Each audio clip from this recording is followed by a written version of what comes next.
রাসূলুল্লাহ সাল্লাল্লাহু আলাইহি ওয়াসাল্লাম প্রত্যেক ফরজ সালাতের পর যুবক বয়সে যারা ছেলে ভাইয়েরা আছেন, সালাত যাতে আপনার কাছ থেকে কোনোদিন মিস না হয়। মনে রাখবেন, ইমানের পরে আপনার সবচেয়ে দামি যে ইবাদত সেটা হচ্ছে as-সালাত। as-সালাতু লিওয়াক্তিহা আইয়ুল আ'মালি আফদল। রাসূল সাল্লাল্লাহু আলাইহি ওয়াসাল্লামকে যখন জিজ্ঞেস করা হয়েছে কোন আমল সর্বোত্তম, তিনি কি বলেছেন বলেন তো?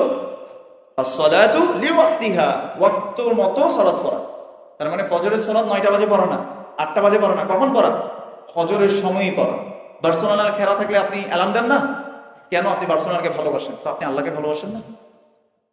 হ্যাঁ, আপনি কি শয়তানকে জিতে দিতে দিবেন?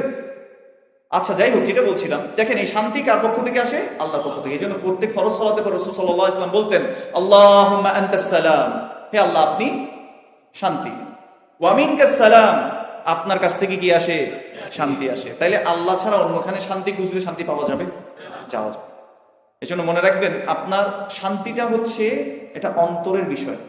অনেক সময় দেখবেন যে অনেক মানুষ, কিছু মানুষ আছে অনেক কষ্ট দুঃখে থাকে, অনেক পরীক্ষা, অনেক বিপদ আপদ, কষ্ট দুঃখ থাকে, তারপর তার অন্তর ভর্তি কি থাকে? একটা শান্তি থাকে। এটা কার পক্ষ থেকে এসছে বলেন তো?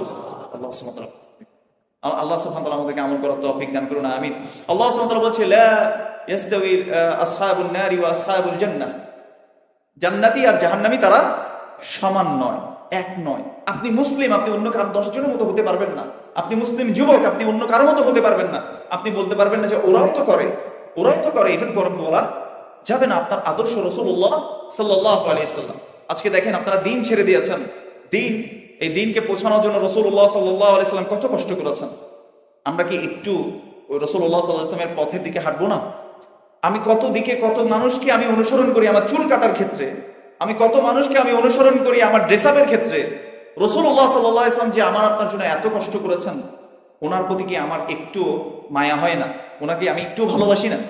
আমার আপনার ভালোবাসাটা আসলে কি সত্যিকার অর্থে আসে? আল্লাহ আমাদেরকে বোঝার তৌফিক দান করুন। এই জন্য কোথাও কোনো যদি কোরআনের শিক্ষা হয়, কোনো মাজলিস হয়, ওখানে যাবেন। রাসূলুল্লাহ সাল্লাল্লাহু আলাইহি ওয়াসাল্লাম বলেছেন, ওয়া মাজতামা কওমুন ফি বাইতিন মিন বুয়ুতিল্লাহ ইয়াতলুনা কিতাবাল্লাহ ওয়া ইয়াতাদারাসুনাহু বাইনাহুম ইল্লা নাযালাত আলাইহিমুস সাকিনাহ।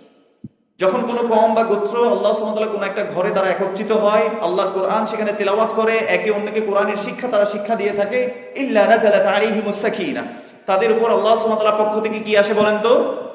শান্তি অবতীর্ণ হতে থাকে। আমার দিকে তাকান একটু কষ্ট করে, উনি যখন বক্তব্য দিবেন ওনার দিকে তাকায়, কোনো সমস্যা নেই, আগে একটু মনোযোগ দিয়ে শুনেন। রাসূলুল্লাহ সাল্লাল্লাহু আলাইহি ওয়াসাল্লাম বলেছেন, যখন কেউ এরকম কোরআন তেলাওয়াত করে, একে অন্যকে শিক্ষা দেয়, ইল্লা নাযালাত আলাইহিমুস সাকিনাহ, তাদের উপরে আল্লাহ সুবহানাহু ওয়া তাআলার পক্ষ থেকে শান্তি অবতীর্ণ হতে থাকে।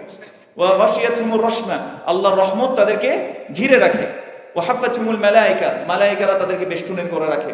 ওয়া যাকারাহুমুল্লাহু ফি মান ইনদাহ, এবং আল্লাহ সুবহানাহু ওয়া তাআলা তাদেরকে সম্মানিত মালায়েকাদের সামনে স্মরণ করে থাকে। আল্লাহ সুবহানাহু ওয়া তাআলা আমাদেরকে আমল করার তৌফিক দান করুন।